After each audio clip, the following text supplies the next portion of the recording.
To ask you about how it is playing with Anthony Davis and just seeing his progression. Obviously being an MVP candidate so far. Yeah, I mean he's having a heck of a year.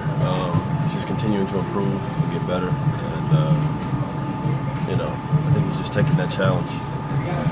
I think we're all doing that on our team. Mm-hmm. He's taking that challenge, just getting better. But AD is he's arguably the best player in the league right now. You can't take that away from him. As far as this season goes, you can't take that away from him. He's leading us every night.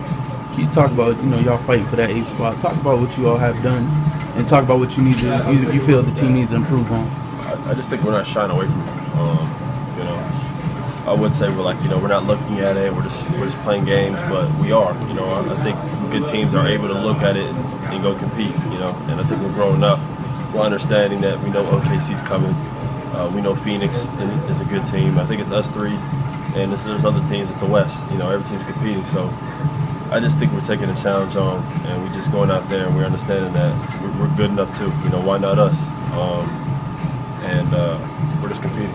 Can you talk about, obviously Rondo's in the West now? Can you just talk on that? I know you all pretty close. Can you talk on that situation right there? It doesn't do much because the West is already so tough. You know what I mean?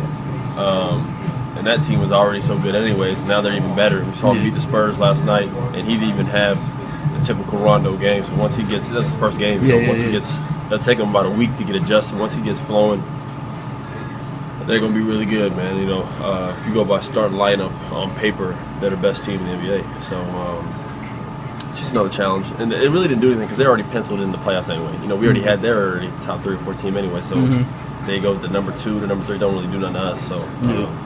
But again, it makes the West more difficult, which is a good thing, man. You want challenges, so it just pushes us to get better. Definitely. Can you talk about your relationship with Adidas? I know you were with Adidas, and also can you talk about if you've seen the Yeezi 3 yet? I have not seen the Yeezi 3, and if I did, I wouldn't say I have either.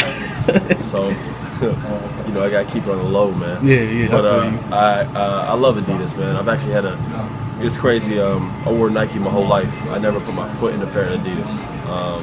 And that's just the way business works sometimes. And Adidas had better things offered for me, and I went that route, and I've loved it. It was a huge surprise. I thought I was going to be okay, and I had to deal with it. And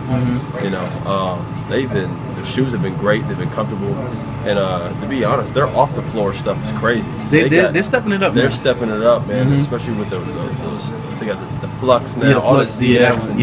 I mean, they're coming out with you see they're getting artists to bring artists together making shoes. That's pretty dope. And they have this great walk around clothes, and they have functions with Y3 and Stella McCartney for girls. I mean, they have all types of good stuff. So Adidas is really stepping up, and I've loved it.